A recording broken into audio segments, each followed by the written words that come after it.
Hey everyone, as promised, I am doing the video comparison between the Parelli Horsenalities model and EqPI. This is the last comparison that I've scheduled, so if you see any other personality models out there and you want me to do a comparison, I'm happy to do so, but just know that for now at least, this is the last comparison video. So thank you if you have been watching them. So the Parellis are, if you've been in the horse world long enough, you've probably heard of them. They are really big in the natural horsemanship space. Pat Parelli in particular, at least for me, was really the person who put natural horsemanship on the map. His wife, Linda Parelli, though, is the one who's responsible for the Horsenalities model. So the Horsenalities model has a lot of similarities with EqPI. I do feel like it is a more simple model because there's only 4 personality types, and the way that they determine the personality types for the horses are by looking at 2 spectrums of behavior, and these spectrums form a graph.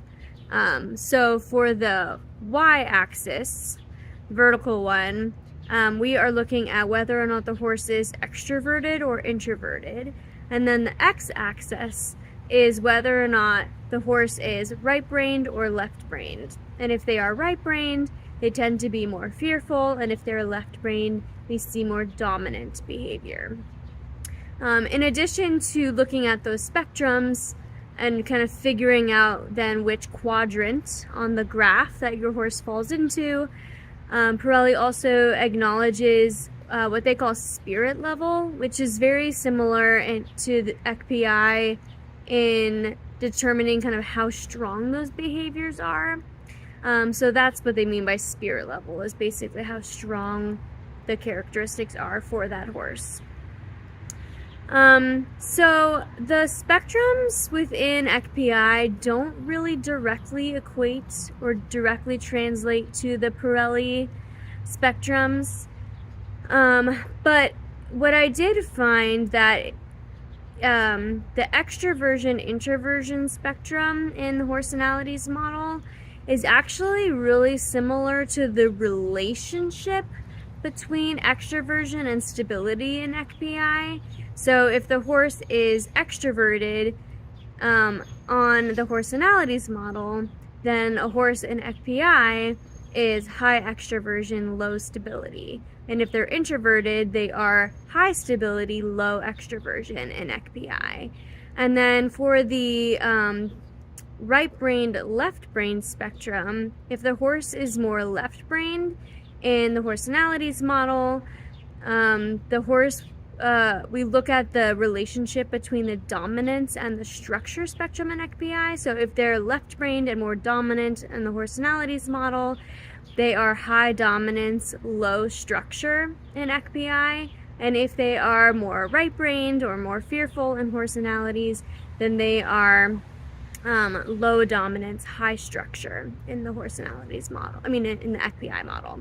So it's not one for one, but there is similarity there. So if you've done the Horsenality model before, or if you've done the EqPI model, then you can sort of see where your horse fits in. But if you have done the EqPI analysis for your horse, it won't necessarily fit cleanly into one of the 4 Horsenality models. So just, take that in mind when you take a look at the comparison. So those are the spectrums and how they relate to EqPI. One thing that I did want to note as far as the right brain, left brain language, this is based on the theory that there's hemispheric dominance in the brain. And this theory is based on the fact that we do know that there is lateralization. So your left side of your brain is responsible for certain tasks, and then your right side of your brain is responsible for other tasks. So this is true. This is fact. We know this from all the brain research that has been done. However, the hemispheric dominance theory is basically stating that if you prefer certain types of work over others, one side of your brain is more dominant than the other. So for example, if you prefer or have more of a analytical and logical mindset, it used to be thought that you use the left side of your brain more than your right. And if you were more creative, then it used to be thought that you use your right brain more. Now with people, we know that this isn't the case anymore. So that theory has kind of been dismissed in the people world. So I have some hesitancy of using it with horses still. But one thing that I will say when I was doing research for this is that I came across an article that talked about the autonomic nervous system. So if you're not familiar with the autonomic nervous system, there's 3 parts to it, but the 2 parts that I really want to talk about are the parasympathetic and sympathetic nervous systems. The sympathetic nervous system comes into play for us and for horses in times of stress. And this is the part of the autonomic nervous system that is responsible for the flight or fight response when we are in stressful situations. If we are in a peaceful situation, then the parasympathetic nervous system is more active, and that is responsible for rest and digest behaviors. So tying this back to the Horsenalities model and hemispheric dominance, I did find an article that said that stated research that figured out that if you're in more of a fight or flight mentality and your sympathetic nervous system is active, it is communicating to the right side of your brain. So there is some truth as far as saying that the right-brained horses are more fearful. But saying that the right side of their brain is more dominant than the left, just given the research and what we know about people brains, I'm just not confident that we can say that that's true for horses, that they have hemispheric dominance like that. All right, so similarities between EqPI and Horsenalities. We've talked about a couple. They are both spectrum-based behaviors. EqPI looks at 4 spectrums though, where Horsenalities only looks at 2. They are both created from an engagement perspective as far as like how can we really work with our horses so that they are happiest in their work and really motivated by the work that they are doing and that they enjoy their work.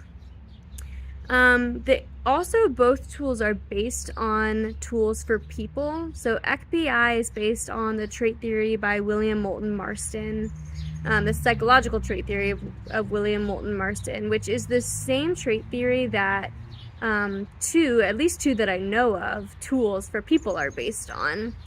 When I was doing the research for the Horsenality model, the Parellis did say it was based on a tool that Linda Parelli had used for people for a while, but they didn't specify which one. So I don't know. I can make assumptions, but I hesitate to even mention it because I don't know if it's true or not. But they did say it was based on one that was used for people previously. Differences. So one of the big differences that I found between the Horsenality model and the EqPI model is that the Horsenalities model, the Parelli specifically said that it is difficult to analyze your horse's personality when they are well behaved.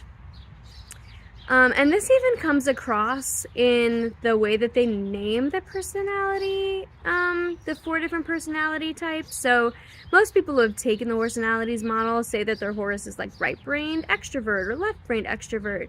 But the Parellis did label them as naughty, crazy, lazy, and unpredictable. So I think even just the fact that they call the 4 types by more negatively connotated words just goes to show that this model is really intended if you're having trouble with your horse or your horse is misbehaving, that's really their target audience. Now I fundamentally disagree with the fact, or I fundamentally disagree with the theory of the Horsenality model that you can't analyze a horse's personality unless they're misbehaving, because I believe that there are positive characteristics to different personality types as well as potentially negative ones. And you have to look at the whole picture. So I don't feel like a horse has to be misbehaving for you to get an idea of what their personality type is. So that's a pretty big fundamental difference between EqPI and Horsenalities. So yeah, the target audience for the Parelli model is really just people who are struggling with their horses, whereas I really want to reach as many people as possible and just creating the most synergistic relationship between people and their horses, whether they are having trouble or not. They just want to understand their horse better. And I also want to provide resources and tools beyond just the training and handling aspect. So the two tools that the Horsenality model offers are, there's a horse report and a person report, and then there's a matching report between horse and people. So that's really where they're focusing on, is like the relationship between the horse and the person and how to work with that horse. EqPI, I hope to one day have a lot more tools that go beyond just like the day-to-day handling and training, so we can make better matching and sales and breeding, and hopefully someday an aptitude test would be something that I really want to do with EqPI. So it would be beyond just the day-to-day interactions between the person and the horse. So that's my comparison, really. If you've done Horsenalities before, I'd love to know what you think, what your experiences are, and how they differ between Horsenalities and EqPI. Again, if you watched all of these, I really appreciate it. If you all think of anything else that you want me to do a series on or talk about, just let me know. Thanks.